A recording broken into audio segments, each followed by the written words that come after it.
Pirezidaantiin Ameerikaa Doonaald Tiraamp wal dhabdee Itoophiyaa fi Masriin sababii hidha guddicha haaromsaatiin qaban dhabamsiisuudhaaf nagaa buusanii akka jiran dubbatan. Lammiileen Iraan bulchiinsa biyya isaaniif haleellaa Israa'el gidduutti danqamuu himan. Wal haleellaan misaa'ilaa tibbanaa Israa'elii fi Iraan gidduutti gaggeeffamaa jiru yaaddoo ulaa murteessaa ittiin boba'aan darbuu ulaa Hormuzii cufuu dandeessisaa jiru keessa beektonni.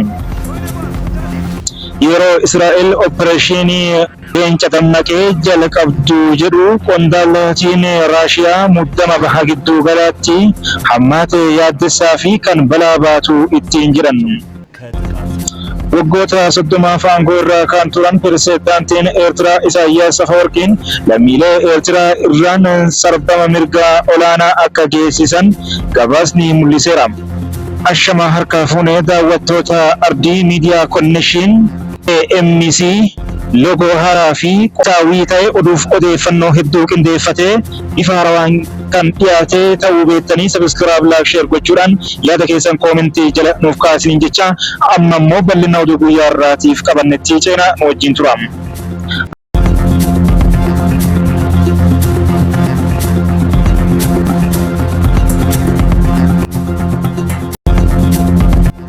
Pirezidaantiin Ameerikaa Doonaald Tiraamp wal dhabdee Itoophiyaa fi Masriin sababii hidha guddicha haaromsaatiin wal qabatee gidduu isaanii ture dhaabsisuudhaaf nagaa buusuudhaaf dubbatan. Tiraamp kana kan jedhan dilbata darbee gaafa waxabajjii 15/2025 wayitaa bara aangoo isaaniitti wal dhabdeewwan jidduu galuudhaan dhaabsisan tarreessuun miidiyaa hawaasaa isaanii Tiruus Sooshaal irratti barreessanitti ture. Tiraamp walitti bu'iinsa Iraanii fi Israa'el gidduutti jimaata darbee ka'ee ilaalchisuun ergaa dabarsaniin biyyoonni lamaan waliigaltee irra gahuu akka qaban ibsan. Walitti bu'iinsi Paakistaanii fi Indiyaa dhiyeenya kana keessa galanii ture daldala Ameerikaa waliin taasifamutti fayyadamuun dureewwan biyyoota lamaanii gara qindoomuun sababa qabaachuu fi gara sammuu isaaniitti akka dhufan taasifamuu dubbataniiru. Ajaa'ibsiisoon lamaan saffisaan murteessuuf dhabuu danda'aniiru jechuun ga'ee qabatan ibsaniiru. Pirezidaantichi kanaan wal qabsiisuun dhimma biraa jechuun kan eeran dhimma Itoophiyaa fi Masriiti. Biyyoonni lamaan sababii hidha guddichaatiin walitti bu'iinsa keessa akka turan erga isaaniitiin kaa'aniiru. Hidhichi laga Abbayyaa ajaa'ibsiisaa irratti dhiibbaa akka qabu kaasaniiru.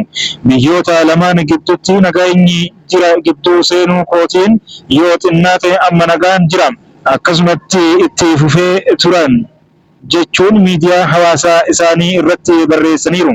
Akkasumas Israa'elii fi Iraan gidduutti dhiheenyatti nagaan akka uumamu kaasuudhaan ammatti bilbilaawwanii fi walgahiiwwan hedduun gaggeeffamaa jiran. Waan baay'ee raawwadheera dhimma kamiifuu beekamtii argadhee hin beeku. Homaa miti uummanni na hubata. Baha gidduu galeessaa deebifnee guddaa taasifnaa jedhan. Tiraamp Finfinnee fi Kaayiroo gidduutti nagaa buusuu kaasaniis pirezidaantichi marii hidha guddicha Abbayyaa ilaalchisee bahee qaban lammiilee Itoophiyaa baay'ee biratti kan ka'u haala gaarii miti. Tiraamp baatii xumuraa aangoo isaanii jalqabaa irratti Masriin hidhicha dhoosuu dandeessi haasaa jedhu taasisuun namoota baay'ee dheekkamsiisee ture. Mootummaan Itoophiyaa haasaa Tiraamp kana kan fudhate akka waraana kaasu pirezidaantii Ameerikaa aangoo irra jirutti ture.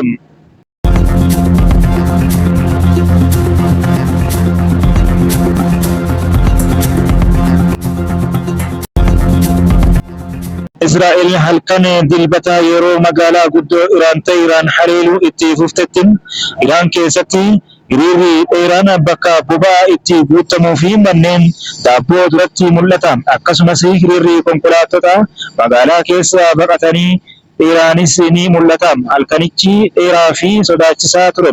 Jiraattonni Teheraan ammalleen naasuu haleellaa Israa'el jimaata ganama keessa magaalattii irratti raawwatte sana keessa hin baane. Naasuu fi burjaajii kan ammoo miira wal dhahaa keessa jiru. halkan guutuu hirriba malee dabarsine jedha dargaggoonni umriin waggaa 21 fi barattoon muuziqaa karaa aappii miidiyaa hawaasaa guutamuu hin dandeenyeen BBCtti hime. Namni hunduu baha jiruu ani garuu baha hin jiru. Abbaan koo mana baqachuu irraa of keessatti du'uun caalaa kabajaa qaba jedhan. Donyaa kan maqaa ishee dhugaa ifa gochuu hin barbaadne lammiilee Iraan ammaan tana waraanichaa fi bulchiinsa biyyattii jidduutti dhiqamanii jiran hedduu keessaa tokkodha. Duraan waan waraanni Israa'el Gaazaa keessatti raawwataa ture fageenya irraa karaa iskiriinii argaa turan.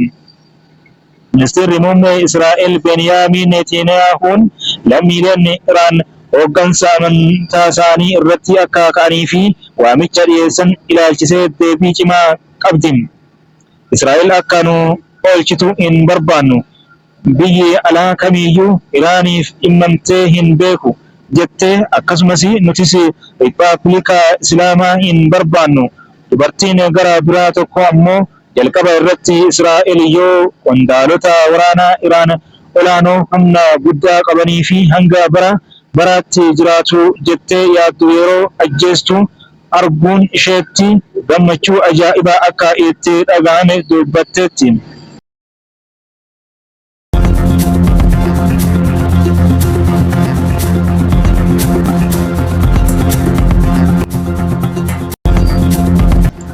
Loltoonni Iraan guyyaa galoo galaana Faarsii biyyoolessaa ulaa Hormuzii sharxii keessatti geggeeffamu irratti hirmaatu.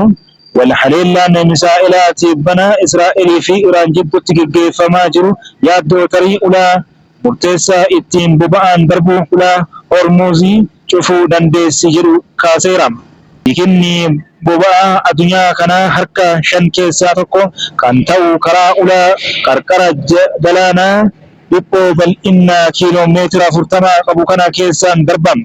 Iraan ulaa kana cufuuf yaaduu dandeessi jedhan ajajaan humna galaanaa biyyattii akkasumas itti gaafatamaan dhaabbata basaasaa UK MI6 duraanii Sir Alex Younger BBCtti akka himanitti haalli hamaan yoo dhufe chaanaalichi cufamuu danda'a. Dhiibbaa cufamuun ulaa galaanaa gatii boba'aa irratti qabu yoo ilaalle ulicha cufuun rakkoo dinagdee hamaa ta'uun isaa ifaadha jiran. Yeroo Israa'el opereeshinii leenca dammaqee jechuun moggaastee jalqabdu qondaalotiin Raashiyaa muddama baha gidduu galaatti hammaatee yaaddessaa fi kan balaa baatu ittiin jiran. Ta'us miidiyaaleen Raashiyaa lolli kun akkatti Raashiyaa fayyadu hubachuu irraa duubatti hin deebine. Kanneen jedhaman keessaas gatiin boba'aa addunyaa dabaluun saanduqa mallaqa Raashiyaa gabbisuuf jiran. Addunyaa waraana Raashiyaa Yuukireen keessatti geggeessitu irraa fuula garagalfachuu irraanfatamteetti jedha mata dureen gaazexaa Moscow Komsomolets jedhamu. Haa ta'u malee opereeshiniin waraanaa Israa'el hammuma jalqabatee fi dheerate Raashiyaan waan buufatturraa waan dhabdutu caalaa jedhan. Lolli baha giddu galaa hammaachuun Moskoo balaaf saaxiluuf gatii kafalchiisuu danda'a jedhan hayyuun siyaasaa Raashiyaa Ander Kortuniyov yaada miidiyaaleef kennaniin. Raashiyaan baatii 5 dura michooma tiraanismaawaa Iraan wajjiin mallatteessitullee haleellaa Israa'el raawwataa jirtu dhaabsisuu hin dandeenye.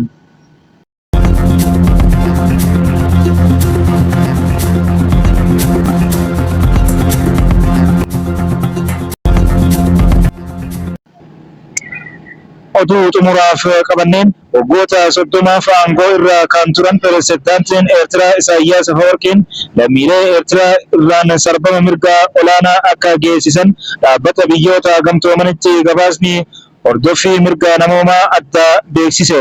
Gaanfa Afrikaa keessatti biyya uummata gara miiliyoona 3.5 ta'uu qabdu Eertiraan qaamolee garaagaraatiin maqaa masoo Kooriyaa Kaabaa jedhuun waamamti. Haala qabiinsa mirga namoomaatiin biyyoota addunyaa kan biraa qabuun yoo ilaallamtu waggoota walitti aananiif sadarkaa gadaanaa irratti akka argamtu ibsameera. Akka ragaa riippoortar Wiizii Oolchee Bordersi itti Eertiraan gama bilisummaa pirezidaantii addunyaa irratti tarree dhumaa irratti argamti. Dhaabbanni biyyoota gamtoomanii sadarkaa mirga namoomaa bara 2022tti baaseen Eertiraan biyyoota 183 keessaa sadarkaa 175ffaa irratti argamti jechuun ibsan. Daawwattoota Ardii Miidiyaa Konnekshin oduuf odeeffannoon ammaaf qabanne kanuma hanga oduu biraatiin walitti deebinutti nagatti.